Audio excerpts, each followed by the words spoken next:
pendokumentasian. Kalau yang ini praktikum membuat dokumentasi itu untuk hamil dan bersalin BBL saya, kemudian nifas menyusui neonatus, dan terakhir KBKes Proga dari maternal neonatal oleh Bu Eva. Jadi setelah dapat materinya, konsepnya seperti apa, rancangan format pendokumentasiannya seperti apa, dilanjutkan dengan praktikum membuat dokumentasi. Ya. Ini dan koordinator mata kuliah Bu Ulfa, mohon maaf belum ditandatangani. Kemudian kita juga nanti ada penugasan. Untuk penugasan akan disampaikan oleh Bu Ulfa ya. Besok di pertemuan kedua akan disampaikan oleh Bu Ulfa. Dan ini adalah alat-alat evaluasi untuk proses seminar. Ya, dari segi persiapan kalian, dari segi makalah, dari segi presentasi. Ya. Kemudian dari segi penulisan juga bagaimana cara kalian menulis rujukan, bagaimana menggunakan bahasa yang tepat, bagaimana isinya, itu juga dinilai. Nah ini mungkin di sini Mbak Nifa mau menambahkan sedikit ya buat kalian. Saya stop share dulu. Jadi sebetul kayak kalian itu kemarin yang tak pakai berarti semester 4. Oke. Kalian ini kan berarti jujur ya, kalian sudah pernah belum sih tahu sebetulnya makalah itu babnya apa aja sih, isinya apa aja sih, itu sebenarnya kalian sudah paham atau belum? Kan banyak ya tugas makalah ya, ya nggak? Halo, saya ngomong sendiri nih. Selama ini kalian memahami makalah, tugas makalah itu seperti apa, Mbak? Copy paste internet, copy paste kakak tingkat, atau gimana? Boleh ngomong jujur aja di sini sama Bu Hanifah. Silakan. Senyuman kalian itu luar biasa bermakna ya. Iya Bu, saya selama ini masih kopas. Nggak apa-apa, ngomong aja. Saya sebentar, Isnaini Nur, kamu kok pakai baju warna pink, Mbak? Mohon maaf Ibu, saya lagi ini Bu, tugas di gedung gubernur Ibu, yang vaksin Bu. Oh alah, ya. Saya tulisnya dulu. Enggak Ibu. Kamu sendiri atau ada yang lain juga? Ada yang lain Ibu, ada 9 anak. Oh ini, kalau gitu nanti Bu Hanifah minta tolong si pennya WA Bu Hanifah ya, siapa aja 9 anak yang ikut vaksinator ya. Ya Ibu. Biar kan saya nggak jadi nggak salah paham kan, kok pakai baju pink gitu ya, jadi pakai baju biru ternyata layarnya aja. Oke, jujur sama Bu Hanifah, kalian sebetulnya kalau makalah itu udah paham belum sih Mbak? Makalah itu apa, isinya apa, itu udah paham belum sih Mbak?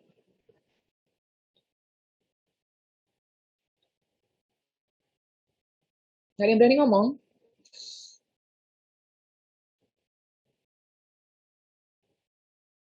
Nggak apa-apa, jujur aja, ngomong aja. Bu, makalah itu setahu saya cari materi teori-teori, kemudian ditempel-tempel, dijilid deh Bu, gitu. Atau apa? Buat PPT deh, itu hal yang sangat biasa lah. Gitu. Ayo, ngomong. Kalau nggak ngomong, tak selesaikan loh ini kuliahnya. Ayo, silakan. Siapa yang mau ngomong? Sepengetahuan kalian aja, makalah. Silakan. Mbak Ana Marsuti, mau ngomong? Iya, Ibu izin masuk. Ya, silakan Mbak Ana. Ya, kalau dari saya sendiri tuh kalau mungkin strukturnya itu paham ya Bu. Cuma kadang untuk mengisi isiannya nih, misalnya ada di pembahasan atau mungkin di bagian-bagian pendahuluan, kita mungkin kayak nyari referensinya itu di internet gitu Bu. Belum yang emang dari kita sendiri gitu. Ya, oke. Terima kasih. Mbak Ana, ada lagi yang mau ngomong? Atau sama-sama Bu, sama-sama. Idem, ngosok. 50 berapa ini? Jumlah mahasiswanya berapa sih? 52? 55 Ibu. 55. Berarti ada yang belum hadir 2 orang ya? Absen berapa yang belum hadir? Saya cek dulu. Saya 18 ya? Siapa ya 18 ya?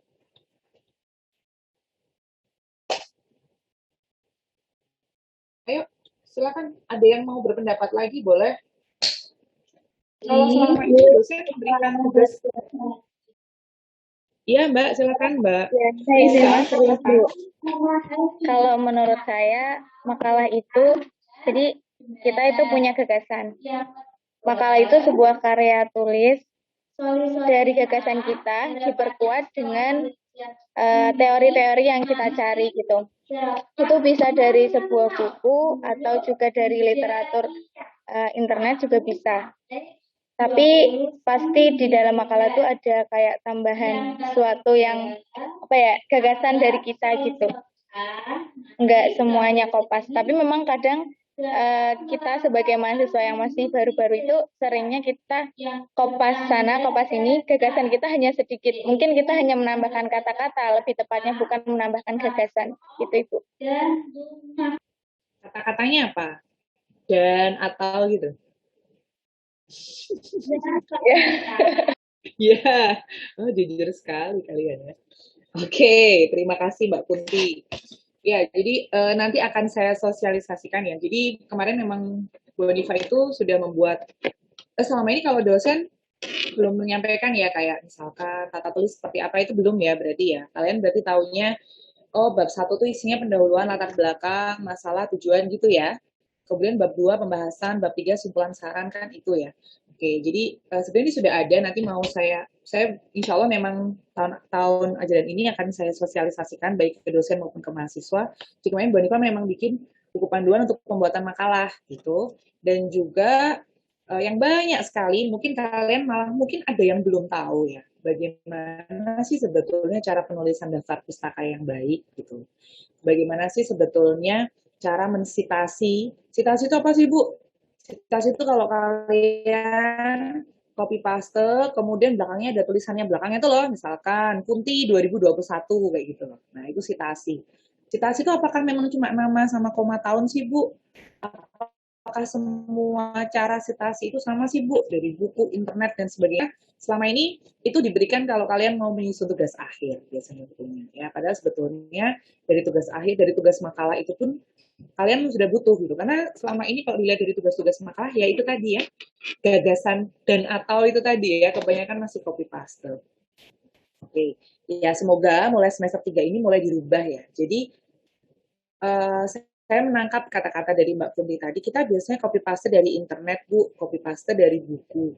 Ya, copy paste itu dalam artian itu kamu ngambil kutipan secara langsung semuanya kamu template nih di makalah. Itu boleh, tapi ada tapinya ya. Jadi copy nih masuk. Kemudian kalian harus memparafrase, kalian harus memberikan penjelasan gitu, penjelasan terkait isi itu tadi gitu loh. Jadi biar tidak ada duplikasi, biar nggak sama antara satu orang dengan orang yang lain. Kalau skripsi ada duplikasi, dianggap apa namanya? Duplication ya Mbak. Kalau duplikasi otomatis kamu bisa kena hukum ya. Kok ini bisa copy paste sama persis itu kan nggak boleh. Ya, nggak boleh. Jadi yang dimaksud dengan gagasan tadi yang dimaksud adalah parafrase. Kalian harus bisa menceritakan dengan kata-katamu sendiri terkait teori yang sudah ada. Itu nanti akan saya sosialisasikan, insya Allah, doakan nanti. Dan juga ini terkait cara pengutipan, cara menggunakan Mendeley itu sebenarnya udah ada ya aplikasi yang bisa digunakan untuk menulis daftar pustaka secara otomatis. Biar nggak daftar pustaka di depan tuh ada tuh Wiknews Sastro, tapi di daftar pustakanya nggak ada. Ya. Seringnya kayak gitu toh. Jadi kalau copy paste itu ya, tak ajari ya. Kalau copy paste tuh ya yang teliti ya. Jadi kalau misalkan di depan ada namanya Salma Ardini 2021 gitu ya, itu di bagian daftar pustaka yang harus ada Salma ya. Jangan di depan banyak banget gitu, tapi nanti di daftar pustakanya pada nggak ada. Ayo ya, mulai berubah mulai semester 3 ya, biar kalian nanti pada saat menulis LTA, besok mau lanjut skripsi, misalkan mau lanjut S2, itu kalian sudah terbiasa bagaimana menulis karyanya yang bagus. Oke, dari kontrak yang tadi Bu Hanifah sampaikan, ada yang mau ditanyakan, Mbak? Tidak ada? Cukup? Ngomong sendiri lagi di ini saya. Cukup? Ada, Bu.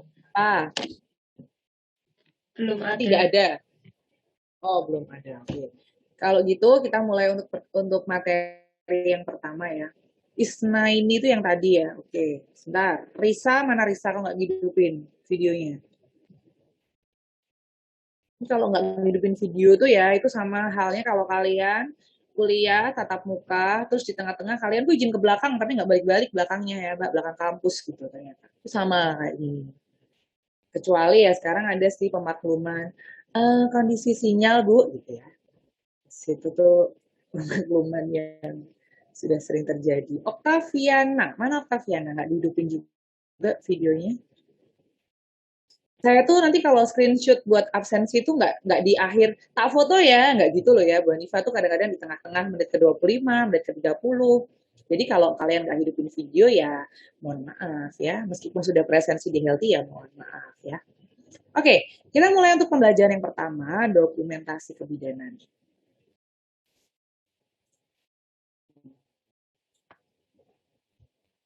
Ini pembelajaran yang paling saya suka dulu zaman saya kuliah. Kenapa? Bu, suka apa paling bosenin, Bu? Paling suka. Kenapa? Karena eh, dokumentasi itu menyelamatkan kita sebagai tenaga kesehatan terhadap tindakan-tindakan yang sudah kita lakukan. Ini penyelamat dokumentasi itu. Jadi dulu saya awal mula dapat materi dokumentasi awalnya bosen. Ih, aduh nulis-nulis gitu ya. Harus nulis apa-apa, harus nulis. Awalnya bosen, tetapi ternyata setelah berjalan, kemudian mulai tatap muka kedua, ketiga, dan seterusnya, oh ternyata kalau misalkan kita tidak belajar dokumentasi, kita bisa tidak terselamatkan dari kejadian-kejadian yang terjadi di rumah sakit. Banyak ya kejadian yang mungkin ada salah suntik lah, kemudian salah pasien lah, gitu ya. Tidak ketelitian dalam mendokumentasikan pasien, itu bisa berakibat fatal. Ya. Jadi di sini ini menjadi pelajaran yang paling saya sukai ya, karena meskipun kok kayaknya teori banget ya Bu, kita harus nulis ya, tapi kalau kamu sampai tidak paham ini, kamu nanti praktek, bikin askep dan sebagainya, kamu nggak akan bisa. Ya. Jadi memang kamu harus paham. Kalau Bu Hanifa terlalu cepat ngomongnya, ngomong ya. Langsung instruksi nggak apa-apa. Ya. Oke, ini adalah konsep dokumentasi yang akan kita pelajari hari ini. Nah, materinya apa saja? Kita akan belajar tentang tujuan dan fungsi dokumentasi, kemudian prinsip-prinsipnya apa saja, dan aspek legal dalam mendokumentasi. Ini aspek legal ya, karena ini menyelamatkan kita sebagai tenaga medis. Dokumentasi. Oke, silakan, saya butuh 3 orang nih yang mau ngomong dulu. Dokumentasi itu sebenarnya apa sih Mbak? Silakan siapa yang berani ngomong. Sampaikan nama, nomor absennya. Sepengetahuan kamu aja. Bu, setahu saya dokumentasi itu foto, itu aja juga nggak apa-apa. Silakan, siapa yang mau berpendapat? Saya Bu. Ya, Amel. siapa namanya?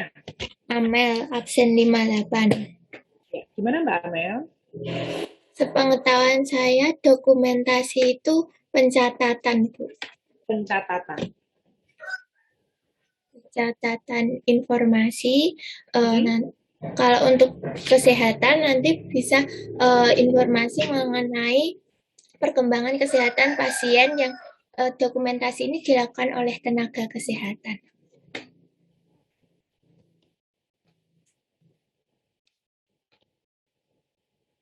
Pencatatan informasi terkait perkembangan pasien yang dilakukan oleh tenaga kesehatan ya. Oke, terima kasih Mbak Amel, jawabannya bagus sekali. Oke, ada lagi yang mau menyampaikan? Saya, Bu. Silakan. Ya, siapa saya? Ayo, siapa Mbak? Siapa namanya? Coba diam. Ayo Mbak. Mbak siapa?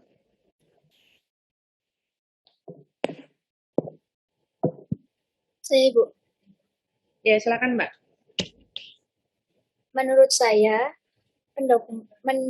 dokumentasi itu pencatatan yang lengkap dan akurat mengenai suatu kejadian. Kalau di sini kan dokumentasi kebidanan berarti pencatatan, pendataan mengenai hal apa yang terjadi pada saat pelaksanaan asuhan kebidanan tersebut, Ibu. Mbak Fikriyah tadi ya. Mencatatkan secara tepat dan akurat tentang pelaksanaan asuhan kebidanan gitu ya. Oke, terima kasih Mbak Fikriyah, juga bagus nih melengkapi nih. Oke, ada lagi satu lagi, saya butuh 1 orang lagi. Saya, Bu. Silakan Mbak Setia ya. Menurut saya dokumentasi itu pencatatan sumber-sumber yang telah dilakukan dalam asuhan kebidanan untuk mempunyai bukti yang akurat apabila terjadi kesalahan.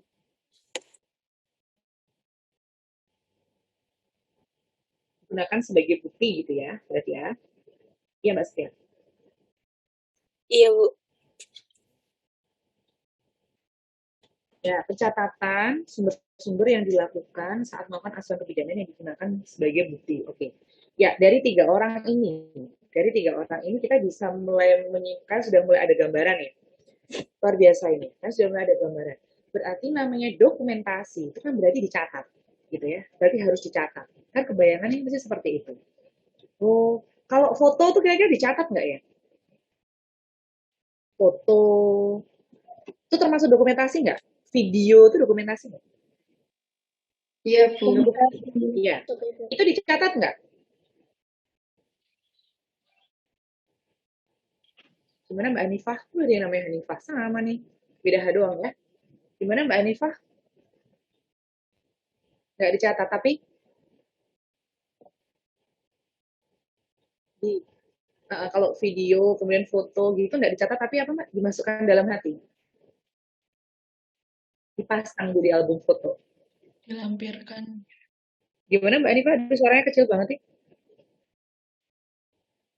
Dikumpulkan menjadi satu. Ya, jadi dikumpulkan menjadi satu, itu juga bisa disebut sebagai dokumentasi. Jadi kalau kita membayangkan ya, itu dokumentasi itu berarti caranya adalah kita mencatat semuanya yang sudah dilakukan, asal yang sudah dilakukan. Kemudian saya menggabung dari Mbak Amelia sama Mbak Fikri dan Mbak Stiani ya, secara akurat, secara tepat terkait apa yang sudah kita lakukan tadi dan bisa digunakan sebagai bukti. Gitu ya. Nah, bagus. Betul ya. Jadi sebetulnya ini sudah 60% lah. Kalian itu sudah ada gambaran. Karena ini adalah kata-kata yang sering sekali kalian dengar ya. Jangan lupa didokumentasikan, apalagi sekarang.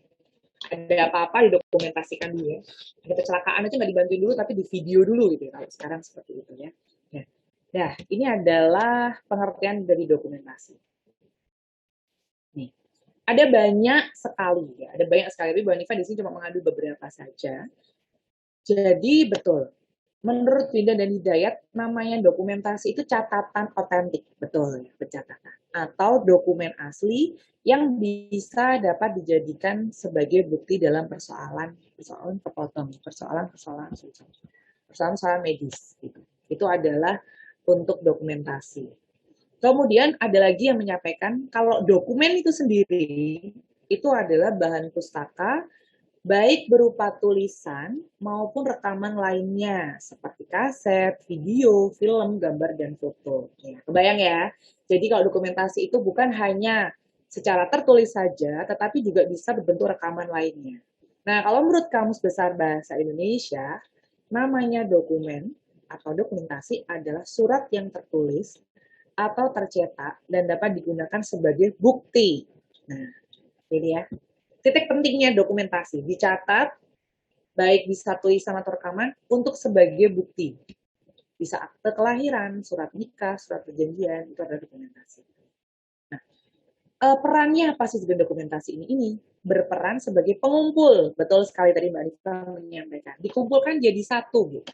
Jadi ini memang digunakan untuk pengumpul, penyimpan, dan bisa digunakan untuk penyebarluasan informasi dalam rangka mempertahankan fakta-fakta yang penting secara terus-menerus pada suatu waktu terhadap sejumlah kejadian. Ya, jadi didokumentasikan biar apa? Biar tersimpan rapi dan juga nantinya itu bisa dijadikan kalian foto dicetak, gitu ya, foto dicetak, atau kalian punya buku diary yang di situ kalian tuliskan yang sudah kalian lakukan selama ini.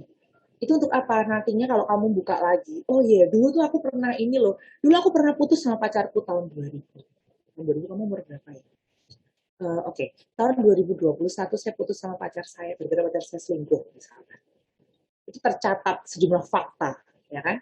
Sama, ya, sama. Gunanya dokumentasi di bidang kesehatan juga seperti itu. Saat nanti kamu membuka lagi lembaran-lembaran itu, membuka lagi rekam medis, tercatat nih, oh dulu pasien X ini tahun 2021 bulan Januari pernah masuk ke rumah sakit karena melahirkan.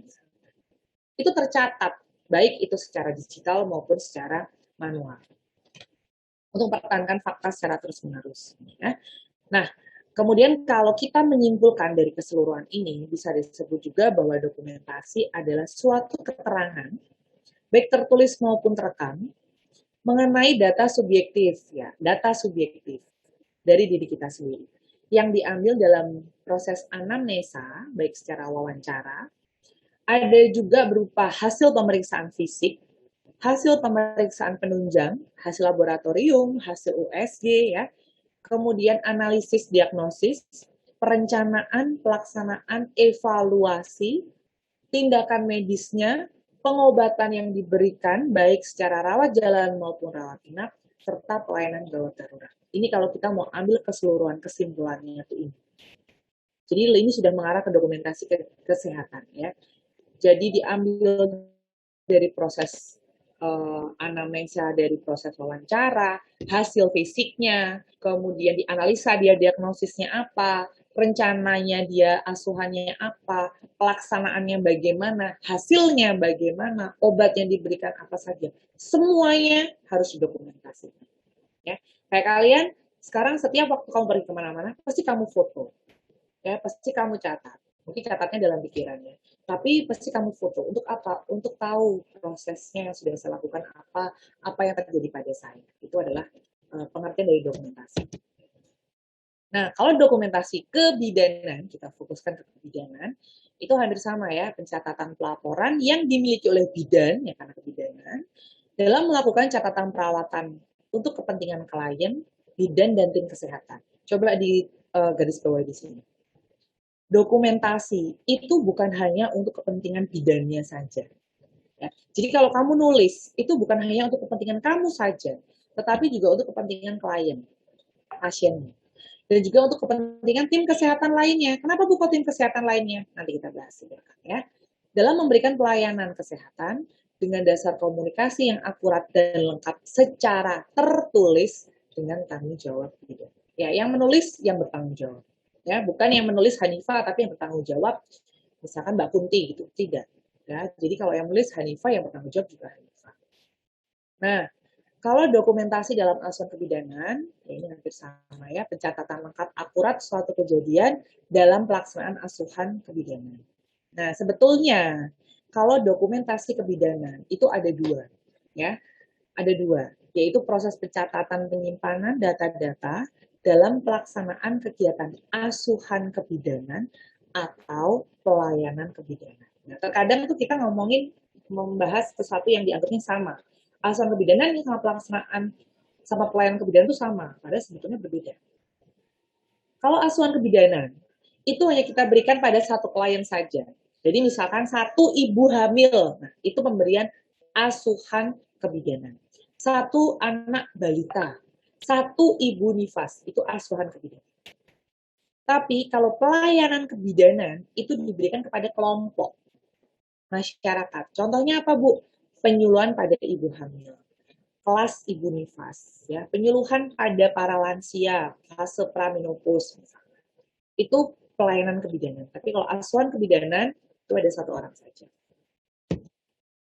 Nah, isi dari kegiatan dokumentasi itu apa saja? Yang pasti tulisan, ya, tulisan yang berisi komunikasi tentang kenyataan, ya, tentang fakta-fakta yang terjadi untuk menjaga kemungkinan yang bisa terjadi pada suatu periode tertentu. Nah ini, saya ambil contoh satu saja yang itu nanti akan sama ke belakang. Contohnya, kita mau bikin pendokumentasian ibu hamil, ibu hamil.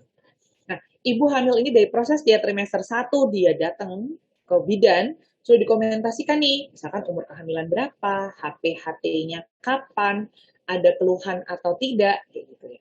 Kemudian dia ada riwayat hipertensi atau tidak. Itu kalau dari awal selalu ditulis secara terus-menerus, ini nih bisa untuk menjaga kemungkinan yang terjadi nanti. Misalkan, nanti pada saat akhir, dia ternyata pada saat proses kehamilan trimester 3 tuh dia tensinya misalkan tinggi. Nah, kita bisa melihat ke belakang. Loh, ibu ini dari TM1, TM2 nggak pernah tinggi. Kenapa TM3 kok dia tinggi? Nah, itu bisa digunakan sebagai dasar. Ya. Kemudian yang kedua, menyiapkan dan memelihara kejadian-kejadian yang diperhitungkan. Jadi untuk antisipasi tindakan selanjutnya. Ketiga, membuat catatan pasien yang otentik, yang asli ya, tentang kebutuhan asuhan kebidanan. Jadi kalau misalkan kita bikin pendokumentasian kebidanan, kita sudah bisa mencatat pasiennya itu secara aslinya tuh dia kondisinya seperti apa, dan dia butuh apa nih untuk asuhannya. Oh, TM1 mual muntah, dia butuh asuhan apa nih? Tulis di situ. Oh, dia butuh KIE terkait makanan sedikit tapi sering, misalkan seperti itu. Oh, dia butuh KIE makanannya yang bisa dikasih biskuit-biskuit gitu ya. Jadi dipisah antara kuah sama nasinya biar untuk mengurangi mual. Itu juga untuk digunakan sebagai kebutuhan asuhan kebidanan. Yang keempat, memonitor. Ya, untuk memonitor catatan profesional dan data dari pasien, kegiatan perawatannya, perkembangan pasien menjadi sehat atau sakit, dan hasil asuhan kebidanan. Jadi memonitor, karena kita dari awal selalu ditulis.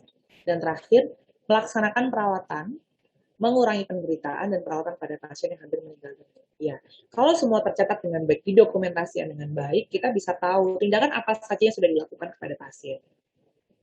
Oh, misalkan dikasih obat A. Oh, dia kok kondisi kayak gini. Meningkat nih mungkin dosis obatnya. Nah, itu kan bisa untuk mengurangi, yang bisa dibilang kenapa sih kok mengurangi penderitaan, Bu? Jadi misalkan dia sakit atau ibu hamil, dia hipertensi, dia dikasih obat, awalnya dosisnya sekian, oh belum begitu membaik, ditingkatkanlah dosisnya. Oh ternyata membaik. Jadi kan proses peningkatan dosis yang sudah tertulis semuanya itu kan bisa mengurangi, mempercepat proses penyembuhan. Jadi ini adalah isi dan kegiatan dari dokumentasi itu fungsinya seperti itu. Nah, sifat dokumentasi ada dua, ya. Ada yang tertutup dan ada yang terbuka. Jadi tidak semua kayak kamu lah. Kamu juga mendokumentasikan. Diary kamu itu tidak semua boleh dibaca oleh semua orang. Ya. Foto-foto kamu yang di HP itu ada yang kamu posting ke Instagram, tapi ada yang kamu simpan sendiri. Ya atau tidak? Ya kan? Sama. Ini juga sifat dokumentasi kebidanan juga seperti itu. Ada yang tertutup, ya, tertutup, rahasia dan tidak pantas diperlihatkan. Tidak boleh kita membuka dokumentasi itu kecuali kepentingan medis. Ya, jadi hanya boleh diketahui oleh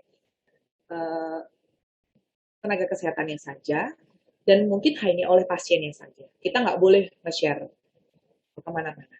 Ya, kayak misalkan kayak sekarang kondisi di misalkan kamu sakit. Gitu. Oh gini aja, misalkan ada ibu bersalin, dia memang mendokumentasikan proses persalinannya.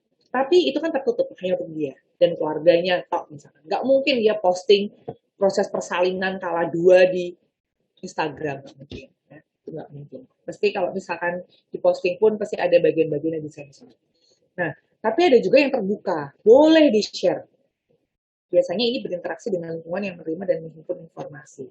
Jadi misalkan di-share-nya itu misalkan kondisi pasiennya, oh ini contoh ya, misalnya kamu mau jenguk orang di rumah sakit, di komputer sudah ada kan nama pasiennya siapa, umurnya berapa, misalkan alamatnya mana.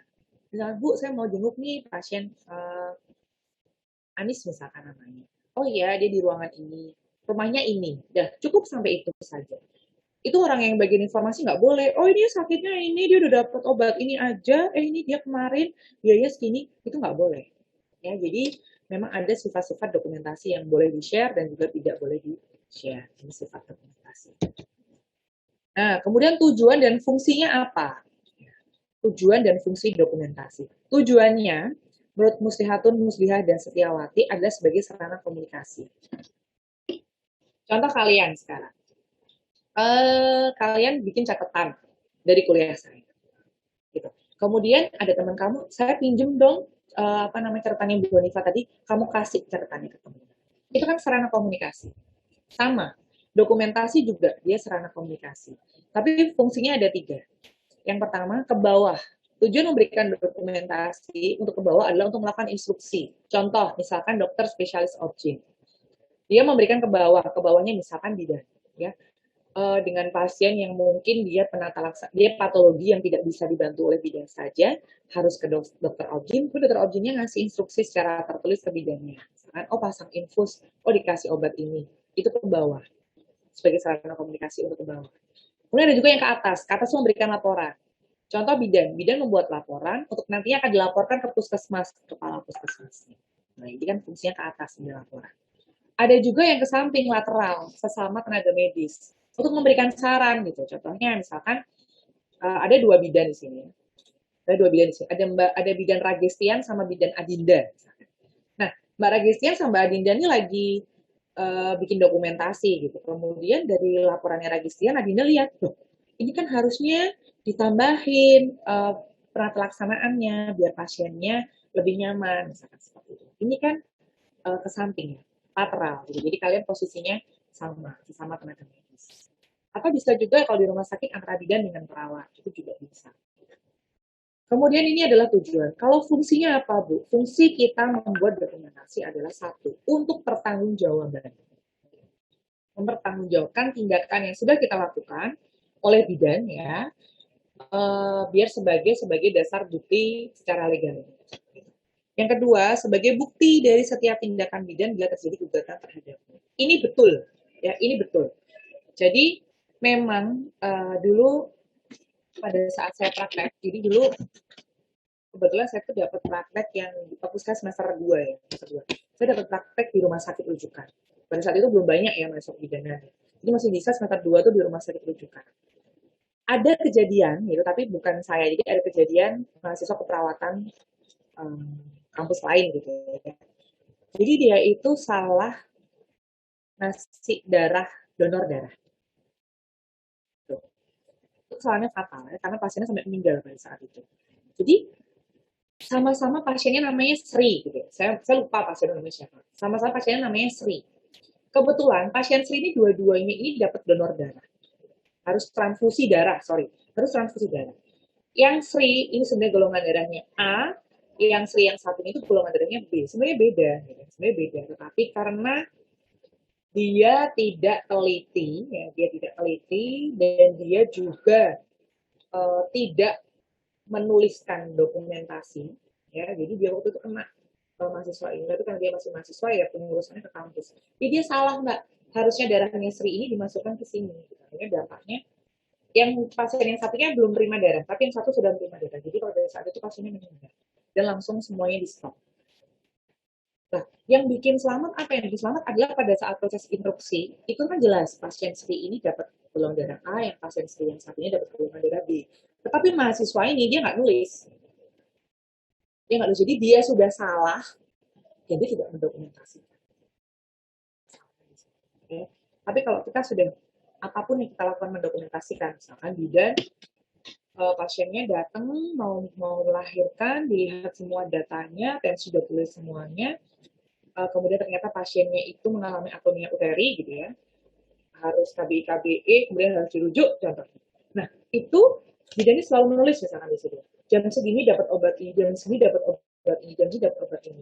Setelah sampai di rumah sakit, ternyata pasiennya mungkin tidak dapat tertolong, gitu misalkan. Ini bidannya tidak bersalah, karena bidannya menunjukkan, saya sudah melakukan SOP, saya sudah melakukan tindakan untuk pencegahan atonia uteri seperti ini. Jadi meskipun misalkan dibawa ke ranah hukum, bidan ini punya senjata. Dia sudah menulis semuanya sesuai dengan jamnya, dan itu menyelamatkan dia dari tuduhan-tuduhan yang diberikan kepada dia. Tetapi kalau bidan ini sampai nggak nulis, atau nulis tapi baru, ya, jadi beda ya. Penyidik itu jelas sekali. Misalkan penulisan bidan, nulisnya pakai tinta yang baru, dan tinta yang lama, itu kelihatan. Ya, jadi kalian saya sarankan besok kalau kamu praktek atau kamu jadi bidan, setelah selesai lakukan pendokumentasian. Meskipun pendokumentasiannya masih di kertas kecil, masih sedikit gitu, masih cuma nyuntik pasien, nyuntik apa obatnya, tulis dosisnya berapa, itu setelah nyuntik pasien. Karena ini bisa dijadikan sebagai bukti dan untuk pertanggungjawaban. Nah, fungsi yang lain apa? Yang pertama adalah membantu koordinasi yang diberikan oleh tim kesehatan. Nah, membantu koordinasinya tadi saya bilang. Jadi, misalkan bidan Octaviana itu memberikan hal yang simpel aja, misalkan apa ya, dia ngasih vitamin gitu misalkan ke ibu, ngasih vitamin ke ibu. Nah, kalau dituliskan di situ bahwa vitamin yang diberikan oleh bidan Octaviana itu misalkan dosisnya berapa, obatnya apa, itu nanti Bu Bidan yang lainnya, misalkan nih ada Bu Bidan Meisha, misalkan Bu Bidan Meisha nggak perlu ditanya sama teman yang sebelumnya. Tadi tuh dikasih vitamin apa, dosisnya berapa, jam berapa, terus teman yang satunya jawab lagi. Dikasih obat, dosisnya sekian, jam sekian. Terus nanti si istiqomah tanya lagi, dia shift yang selanjutnya. Tadi Bu ini dikasih vitamin apa, dikasih obat apa, terus Misha jelasin lagi, tadi dia jam 9, itu kan ruwet ya. Itu kan memberikan informasi yang tumpang tindih dan selalu berulang. Tapi kalau sudah ditulis, tinggal baca, selesai. Ya, jadi tinggal baca. Ini jadi mencegah informasi berulang, mengurangi kesalahan, meningkatkan ketelitian. Kadang-kadang omongan orang ya, kamu ngomong misalkan Putri Dias ngomong sama Misha. Tadi tensi pasiennya 110/70. Terus Misha, oh iya, istiqomah Misha. Berapa tensinya? Berapa tadi ya? 110/60 deh kayaknya. Nah, kayaknya gitu ya. Kayaknya. Tapi kalau dari Putri dia sudah ditulis di dokumentasi, pasien ini tensinya sekian, Meisha sama istiqomah tinggal baca dan nggak akan keliru. Ya, karena kadang-kadang omongan kita versi ngantuk, versi haus, dan versi ribet kerjaan banyak, itu terkadang kita kurang teliti. Tapi kalau sudah tertulis, ketelitiannya bisa terjamin. Kemudian pemanfaatan waktu tidak, karena kita mengurangi komunikasi secara oral, ya jelas. Yang kedua sebagai tanggung jawab dan tanggung gugat. Nah, jadi dokumentasi digunakan sebagai settle concern. Apa itu? Jadi settle concern itu dokumentasi dapat untuk menjawab ketidakpuasan terhadap pelayanan yang diterima secara hukum. Tadi misalkan ada kejadian-kejadian yang harus sampai ke ranah hukum. Kalau sudah ditulis semuanya, nih, saya pasiennya protes tanggung jawab ini bidannya mau praktek ngasih obatnya macam-macam, padahal bidan udah tertulis loh, saya cuma ngasih vitamin kok. Oh ternyata mungkin keluarga pasien ngasih obat itu kan keselamatan. Kemudian sebagai informasi statistik di sini adalah membantu merencanakan kebutuhan di masa mendatang, baik SDM, sarana, prasarana, dan teknisnya. Jadi kalau misalkan semua tercatat, kayak rumah sakit ya, semua data pasien tercatat secara statistik, itu bisa nggak cuma data pasien, misalkan kayak jumlah obat, kemudian alat-alat medisnya apa saja, itu bisa membantu merencanakan, oh ternyata dengan obat yang sekian, kondisi pasien jumlah sekian, itu kurang ya, obatnya nanti next akan ditambah lagi. Itu tahunya dari mana? Dari dokumentasi. Sebagai sarana pendidikan, membantu siswa dalam proses pembelajaran, baik teori maupun praktek. Kayak kalian ini, kalian dapat materi tentang ini, besok kalian bisa menerapkan saat kalian di rumah sakit maupun saat kalian sudah bekerja. Terus sebagai dasar sumber data penelitian, ini bentuk pelayanan keperawatan dan kebidanan yang aman, efektif, dan etis. Jadi kalau misalkan dokumen, nanti kalian pada saat kalian kalau LTA ya, atau kalian saat membuat skripsi misalnya, kamu butuh data pasien, bisa kamu jadikan sebagai sumber penelitianmu. Oh, misalkan kamu mau cari ibu hamil yang kehamilan D1 aja, usia di bawah 20 tahun misalkan kamu penelitian. Nah, kamu dapat data dari mana? Dari dokumentasi. Ya, nggak perlu kamu datangi ibu hamil satu-satu kan. Kalau misalkan datanya memang retrospektif. Ya, sebagai sumber data penelitian. Kemudian jaminan kualitas pelayanan kesehatan. Jadi kalau dokumentasinya akurat, rutin dilakukan oleh bidan, ini juga meningkatkan pelayanan. Terus sebagai sumber data asuhan kebidanan berkelanjutan. Ya. Kalau asuhan pendokumentasian sejak awal dilakukan, itu bisa memberikan kemudahan kita dalam memberikan asuhan yang selanjutnya. Kedelapan, menetapkan prosedur dan standar. Jadi prosedur itu untuk menentukan kegiatan yang akan dilaksanakan. Sedangkan standar untuk menentukan aturan yang akan dianut dalam menjalankan prosedur. Jadi misalkan prosedur itu misalkan kita SOP ibu hamil atau uteri gitu. Ibu bersalin yang namanya atonia uteri. Itu kan udah ada prosedurnya, harus seperti apa, ya. Oh, KBI dulu, oh KBE dulu, oh dia dikasih infus, oh dia diberikan dehidrasinya seperti apa. Itu sudah ada prosedurnya. Dan sudah ada standarnya juga. Standar ini apa? Untuk menentukan bagaimana menjalankan prosedur tersebut. Semua sudah ditulis. Kayak SOP pasien datang gitu aja, simpel ya. Pasien datang, itu SOP-nya seperti apa? Itu sudah ada dituliskan. Pasien datang, daftar dulu, PPV dulu, dia pakai jaminan asuransi atau tidak, itu sudah ada. Itu gunanya dokumentasi. Jadi kamu pun nantinya kalau praktek sangat-sangat membutuhkan dokumentasi. Ya. Kemudian untuk mencatat, untuk memonitor kinerja peralatan, sistem maupun sumber daya, untuk memberikan instruksi juga. Jadi misalkan membantu dalam proses pelatihan untuk penanganan instalasi baru dan tujuan promosi. Jadi Kalau sudah ada dasarnya, kita bisa jelas nanti. Berarti instruksi ke depannya nanti mau seperti apa. Itu adalah fungsinya. Sampai sini, ada yang mau ditanyakan dulu? Kita terlalu cepat nggak ya? Mbak, terlalu cepat nggak? Tidak, Bu. Soalnya saya memang kalau ngomong agak cepat. Jadi kalau misalkan memang terlalu cepat, ngomong saja ya. Oke, selanjutnya adalah tujuan dokumentasi kebidanan. Ini yang menurut Fauziah, Afroh, dan Sudarti 2010. Tujuannya apa? Adalah mengidentifikasi status kesehatan klien dalam rangka mencatat kebutuhan klien, merencanakan, melaksanakan tindakan, dan mengevaluasi.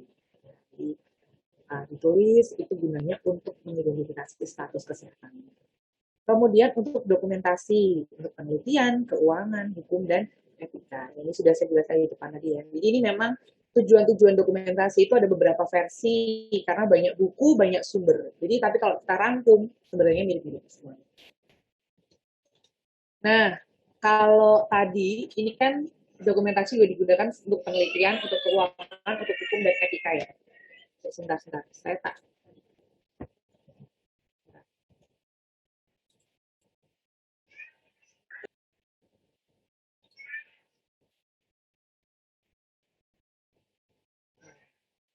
sorry, kedengeran nggak suaranya?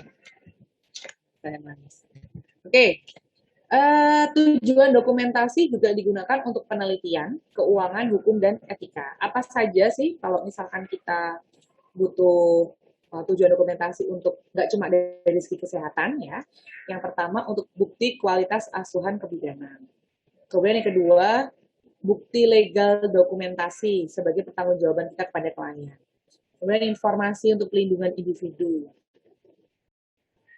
Untuk bukti aplikasi standar praktik kebidanan. Kemudian sumber informasi statistik untuk standar dari riset kebidanan. Untuk pengurangan biaya informasi karena tidak usah pengulangan ya. Kemudian sumber informasi untuk data yang harus dimasukkan. Kemudian komunikasi konsep resiko tindakan kebidanan, informasi untuk mahasiswa, dokumentasi untuk tenaga profesional dan tanggung jawab etik, mempertahankan rahasia informasi klien, data keuangan, dan tanpa perencanaan pelayanan. Sebentar.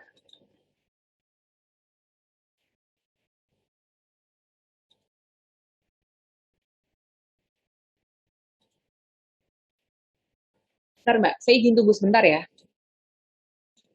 Yang belum absen di Healthy bisa absen dulu. Saya kasih waktu 5 menit, tunggu sebentar ya.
Ya, mohon maaf ya.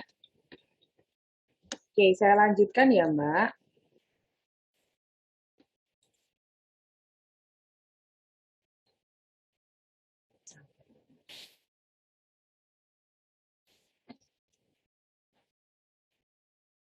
Tadi sampai ini ya, ini tujuan dokumentasi. Oke, sekarang kita ke prinsip dokumentasi. Sudah terlihat? Sudah, Ibu. Sudah, Bu. Oke, kita lanjutkan ya. Nah, untuk dokumentasi itu prinsipnya apa? Kalau prinsip ini harus dipegang ya, dan harus selalu diingat-ingat. Karena namanya prinsip itu kayak kamu punya prinsip hidup. Saya nggak akan pacaran, Bu. Saya akan pacaran kalau ntar udah menikah. Nah, itu kan prinsip hidup yang harus selalu kamu pegang ya. Saya hanya akan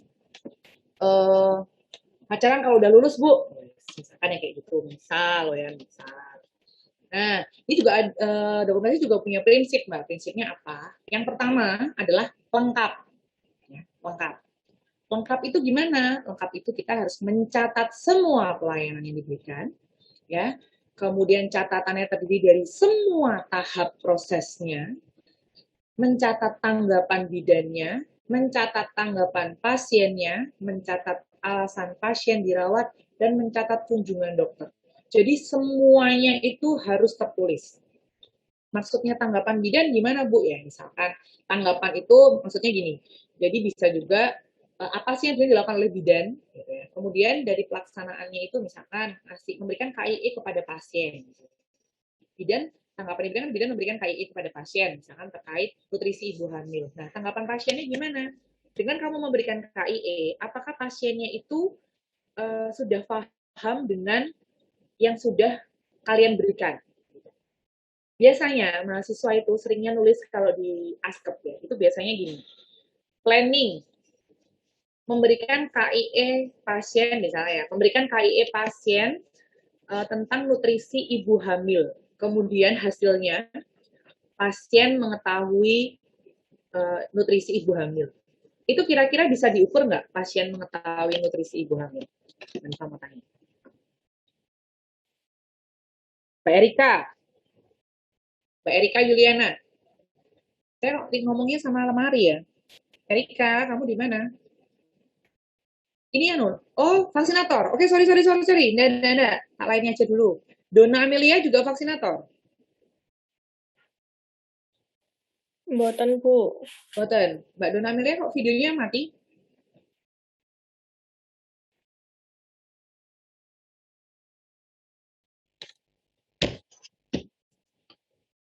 Mana nih Dona Amelia?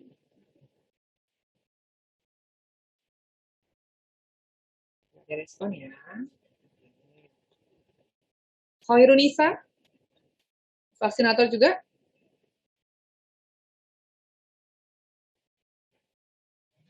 Enggak, Bu. Iya, Mbak. Mbak Khairunisa, bisa dihidupkan videonya dan dijawab pertanyaannya Bu Hanifa?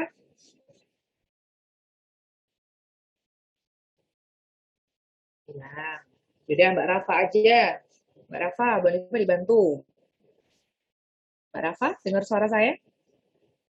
Dengar. Ya, Mbak Rafa, Bu Hanifa mau tanya ini. Misalkan nih ya, ada pelaksana, kita memberikan asuhan kepada pasien. Kita memberikan KIE. KIE itu kayak semacam penyuluhan kepada pasien. Kamu memberikan penyuluhan terkait nutrisi ibu hamil itu bagaimana? Biasanya itu tertulis tuh di planning. Memberikan KIE kepada pasien tentang nutrisi ibu hamil. Kemudian hasilnya itu biasanya mahasiswa itu nulisnya gini. Pasien mengetahui nutrisi ibu hamil. Kira-kira itu betul apa enggak Mbak Rafa? Hasil dari KIE adalah pasien mengetahui nutrisi ibu hamil. Itu kira-kira betul atau tidak Mbak Rafa? Tidak. Tidak. Yang betul kira-kira gimana Mbak? Menurut kamu? Dijelaskan nutrisi yang ada dalam ibu hamil itu apa aja gitu.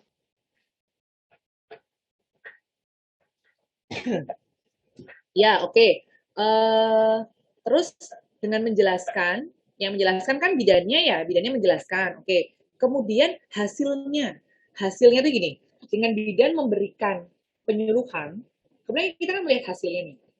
Kalau yang misalkan kayak gini loh, Kalau obat kan gampang, memberikan obat. Kemudian hasilnya kan pasien sudah diberi obat. Kan gitu gampang ya. Nah kalau misalkan KIE, pasien diberikan KIE. Kemudian hasilnya ini, kalau misalkan tadi kamu bilang pasien mengetahui, kan salah tuh. Yang betul kira-kira gimana Mbak Rafa?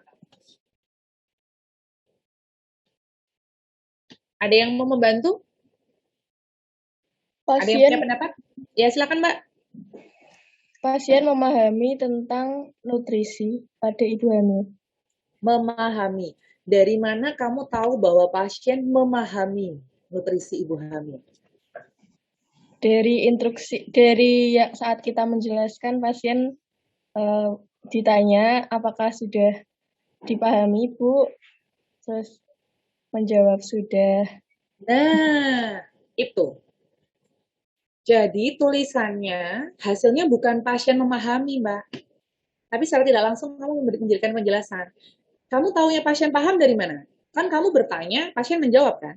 Nah, berarti bagaimana cara kita mengetahui pasien itu paham atau enggak sih sama yang sudah kita sampaikan adalah pasien bisa menjawab pertanyaan yang diberikan oleh bidan terkait nutrisi ibu hamil. Itu kesalahan yang sering sekali terjadi di laporan mahasiswa. Jadi kebanyakan cuma pasien mengetahui, pasien memahami. Tahu mau pasien paham dari mana? Ya. Jadi ini buat kalian, besok kalau kamu bikin askep tuh, jangan sampai hanya jawaban hasilnya itu pasien mengetahui, pasien memahami. Itu bahasa abstrak ya, kita nggak bisa mengukur. Tapi taunya dari mana? Oh, taunya pasien dapat menjawab pertanyaan yang disampaikan oleh bidan terkait materi. Itu adalah tanggapan pasien. Ya. Kemudian kunjungan dokter itu berapa kali, dokter advice apa saja itu dituliskan. Ini secara lengkap. Prinsip yang kedua adalah teliti.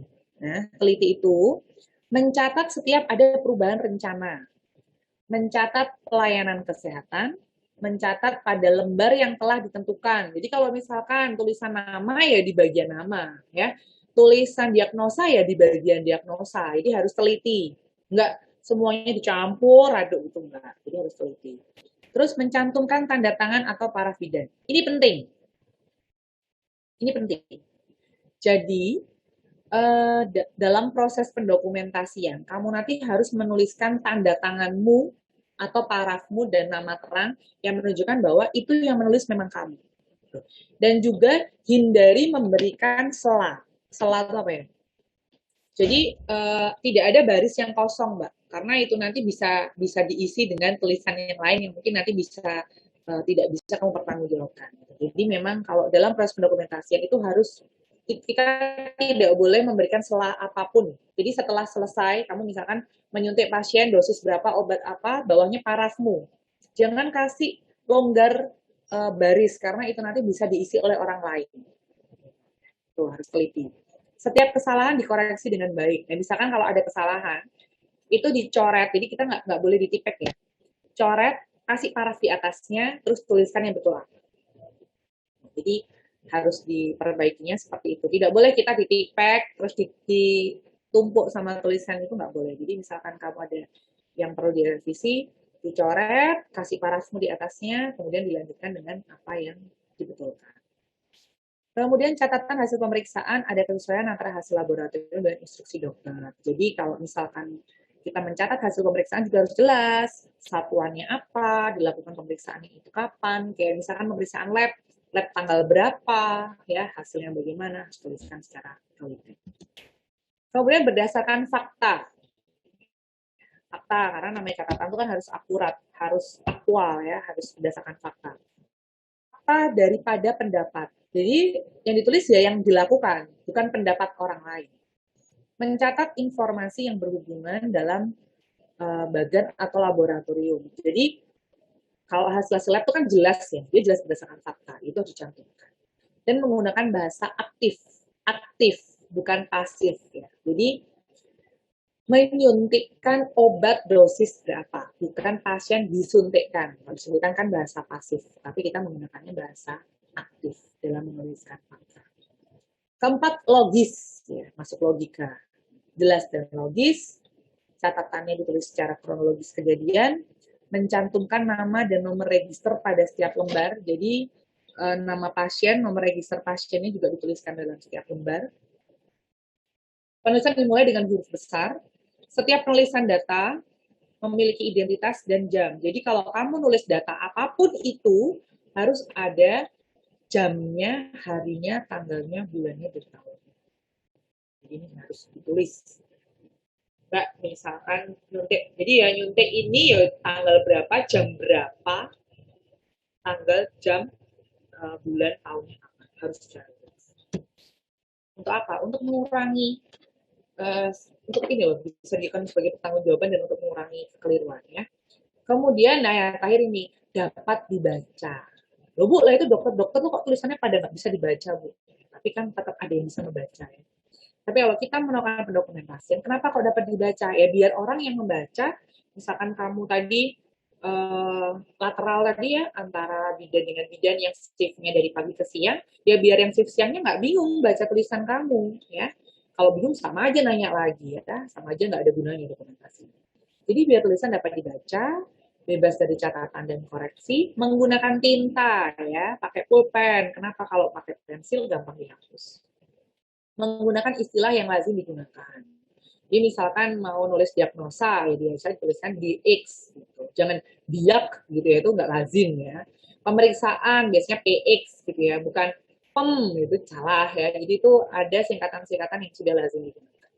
Ini prinsip dalam dokumentasi.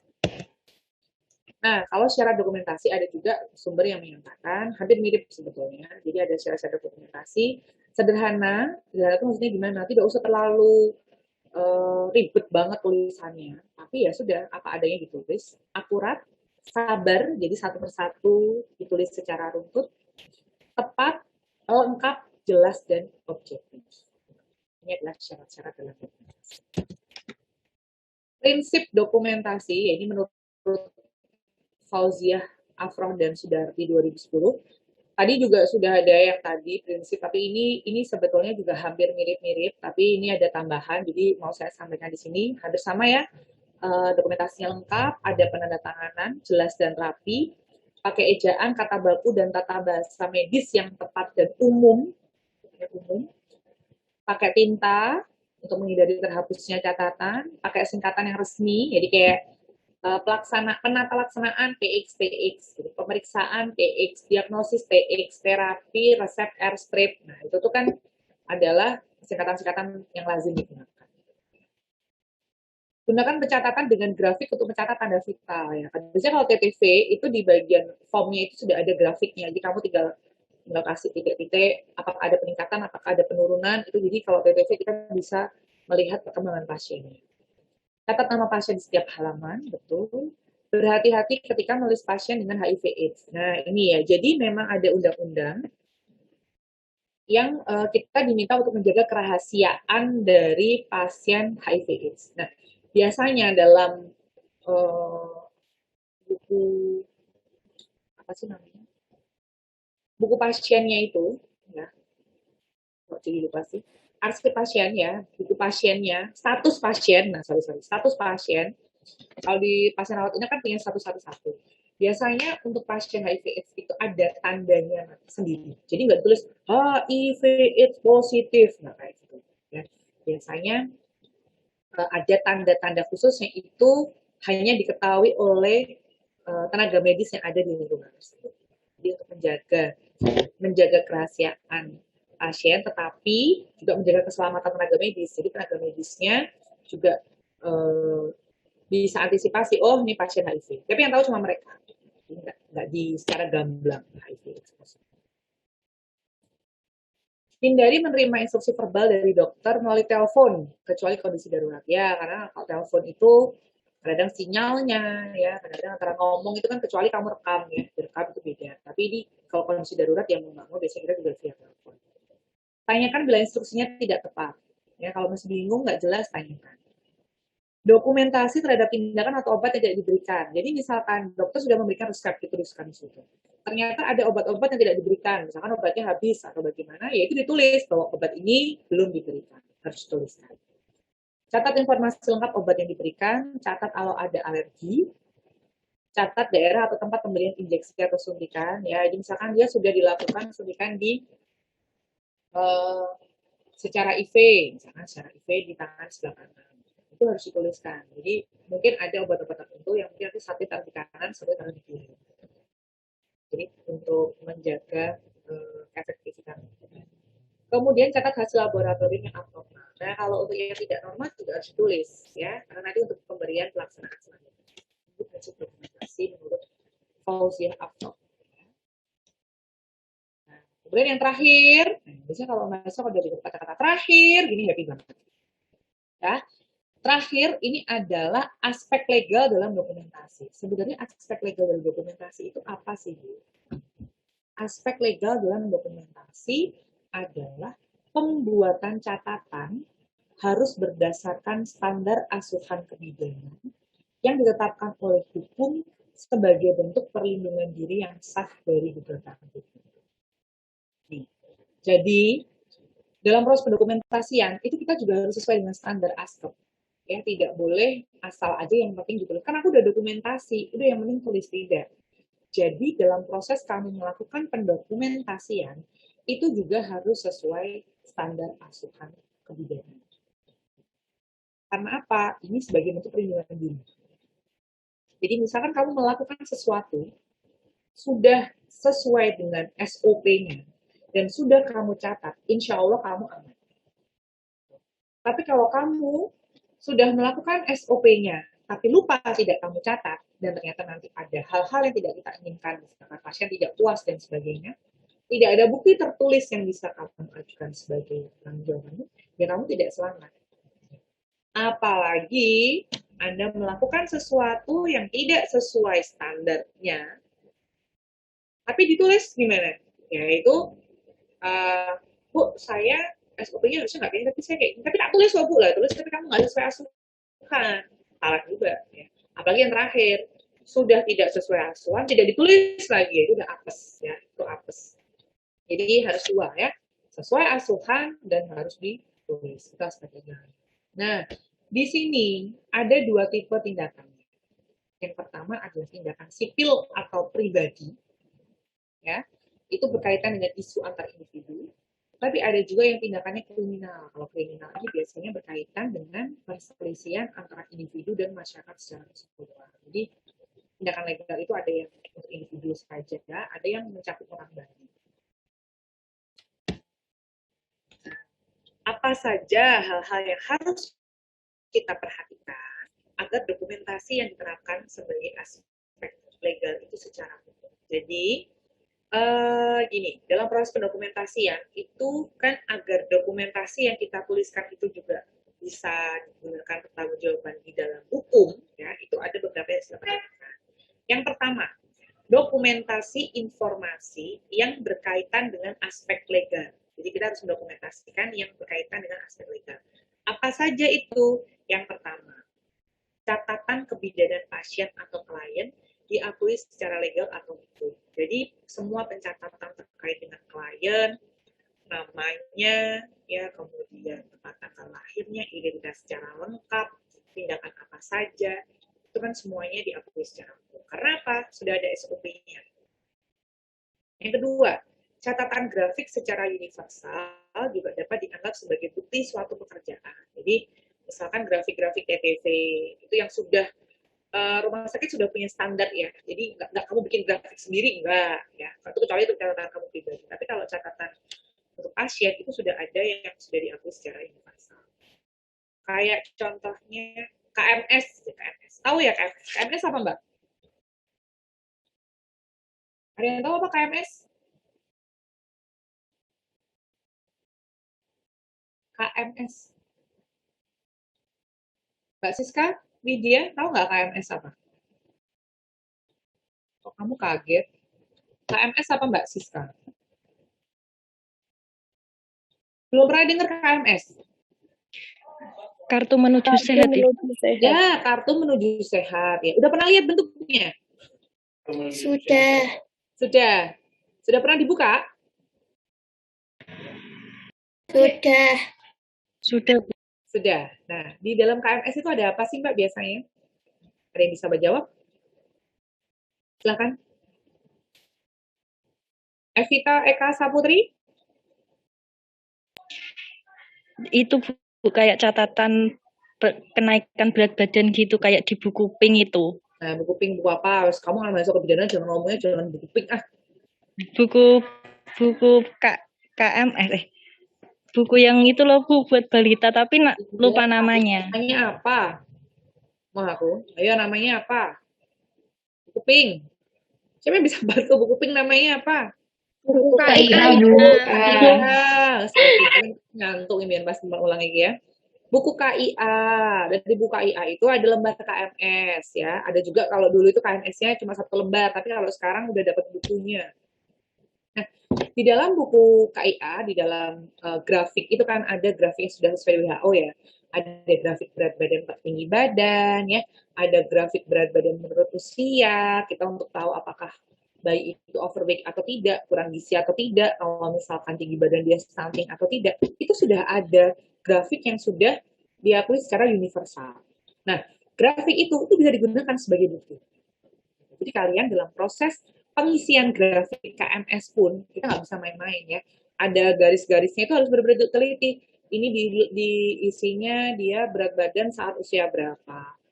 Oh, misalkan 10,5 bulan. Ya nggak bisa kamu tulisnya di bagian 10 bulan. Harus 10,5 bulan. Ya, jadi semua itu sudah harus secara tepat, teliti, dan akurat. Itu untuk grafiknya. Kemudian yang ketiga, informasi yang didokumentasikan harus memberikan catatan ringkas tentang riwayat perawatan pasien. Jadi, kalau misalkan menulis ya, itu tidak serta-merta memberikan injeksi obat misalkan vitamin B kompleks pada pasien. Gak cuma gitu aja, di bagian atas sudah harus ada pasien itu namanya siapa, nomor rekam medisnya berapa, dia riwayatnya apa. Ya, kenapa kok dia dikasih obat itu? Semuanya sudah harus tertera dengan jelas. Kemudian dokumentasi perlu akurat sehingga sesuai dengan standar kebidanan yang telah ditetapkan. Ya, ini secara umum ya, bahwa dokumentasinya juga harus secara tepat, akurat, dan teliti. Yang pertama, dokumentasi informasi yang berkaitan dengan aspek legal. Yang kedua, apa sih yang perlu diperhatikan adalah petunjuk untuk mencatat data yang relevan secara legal. Jadi dalam proses mencatat pun itu juga ada petunjuknya. Yang pertama, kita bisa mengetahui tentang malpraktek yang melibatkan bidan. Dari mana Bu kita tahu Bu? Karena satu, klien itu menjadi tanggung jawab perawat yang bersangkutan. Jadi kalau ada kejadian malpraktek, itu pasti bidan, perawat, dokter, atau apapun yang bertugas pada saat itu pasti ikut sebagai saksi. Ya, kecuali mereka memang sebagai tersangka. Nah, maka dari itu, semua yang kita lakukan kepada pasien harus sesuai SOP dan harus dicatat. Karena apa? Kita sebagai bidan, kita sebagai perawat, tenaga medisnya itu yang bertanggung jawab terhadap klien saat dia dirawat di tempat. Jadi kalau misalkan dokternya mau praktek, perawatnya nggak ngapa-ngapain, tapi dia pasti akan dijadikan sebagai saksi, karena itu tanggung jawab dia. Ya, jadi memang harus ditekankan di sini. Kedua, malpraktek juga bisa terjadi apabila bidan tidak melaksanakan tugas yang benar. Jadi harusnya itu tugasnya bidan, tapi dia tidak melakukan. Itu juga bisa dianggap sebagai malpraktek. Contoh, bayi lahir, harusnya dia langsung diberikan vitamin K. Kan juga untuk menghambat ini ya, untuk mencegah proses perdarahan kali besar. Ternyata nggak dikasih vitamin K sama bidan, padahal itu SOP-nya. Bayinya tetap terjadi perdarahan kali besar. Kena nggak bidannya? Kena. Ya, jadi malpraktek tuh nggak usah dipikir, tidak perlu jauh-jauh. Jahitannya membuka karena dokternya mungkin ada kesalahan harus menjahit, atau mungkin pasien sudah sadar anestesinya kurang atau bagaimana. Bukan hanya itu, hal-hal simpel saja bisa menjadi malpraktek. Ya, bisa jadi malpraktek. Kemudian, bidan menyebabkan perlukaan atau kecacatan pada klien. Nah ini, jadi misalkan bidan melakukan episiotomi tidak sesuai indikasi. Ternyata dalam proses penjahitannya keliru, atau prosesnya episiotomi kan harusnya derajatnya itu ternyata dia sampai derajat 4 sampai mengenai anus yang menyebabkan pasiennya perdarahan. Padahal itu kalau derajat 4 dia harus dirujuk dan sebagainya. Nah, itu bisa dijadikan bisa menjadi malpraktek kalau memang bidan tidak melakukan secara tepat. Jadi bidan yang melakukan perlukaan bisa menyebabkan catatan pada pasien itu juga bisa kena malpraktek. Yang kedua, memperhatikan informasi yang memadai mengenai kondisi klien dan perilaku. Jadi kita harus memperhatikan informasinya terkait kondisi kliennya, mendokumentasikan tindakan kebidanan dan medis, follow up. Ya, jadi setelah kita melakukan tindakan, di follow up, ya, dilakukan evaluasi. Gimana pasiennya? Udah dikasih obat tadi, ada dampak nggak? Ada alergi nggak? Ada respon nggak pada pasiennya? Kemudian pelaksanaan pengkajian fisik persif. Nah ini, kita juga harus melakukan pengkajian fisik persif.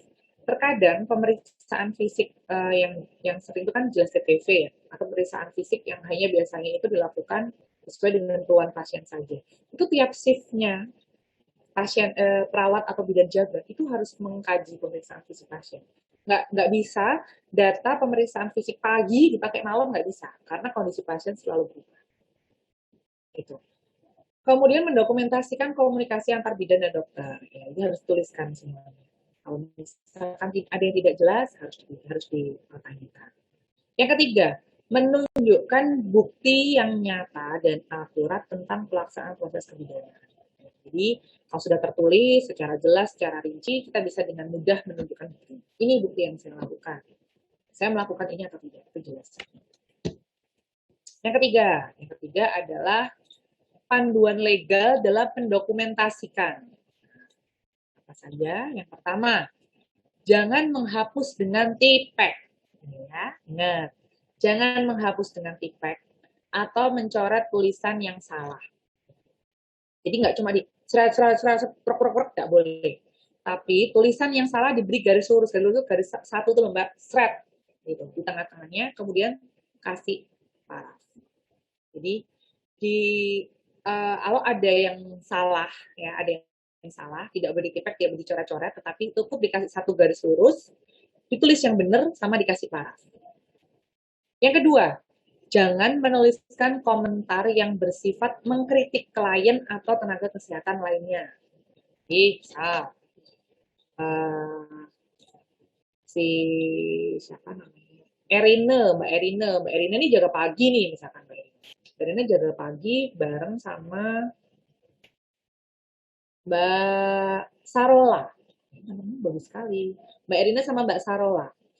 Erina ini jaga pagi, Sarola ini jaga siang. Gitu ya. Terus misalkan Erina itu jaganya bareng sama Hanifah. Terus dia nulis lah di situ. Hanifah nyebelin nih tadi. Aku kerja sendiri, dia malah asik WA-an sama pacarnya. Misalkan kayak gitu. Misal ya, Fah ya. Enggak, tapi Hanifah tuh nggak kayak gitu kok ya. Nah, sehingga si Sarola tahu, tapi ternyata Erina sama Hanifah lagi ini nih, lagi berantem nih. Dia nggak bantuin. Nah, itu etis nggak seperti itu? Ya, nggak etis ya, nggak boleh kita menuliskan seperti itu. Apalagi mengkritik klien, contoh misalnya, pasien X tadi toh saat saya ganti infusnya tuh dia bau banget loh, itu juga nggak boleh. Hati-hati sama pasien X, dia ada BB, itu juga nggak boleh. Ya, misalkan Mbak Lingga habis melakukan misalkan perawatan luka bekas OP gitu, misalnya bekas SC gitu, dia membersihkan luka.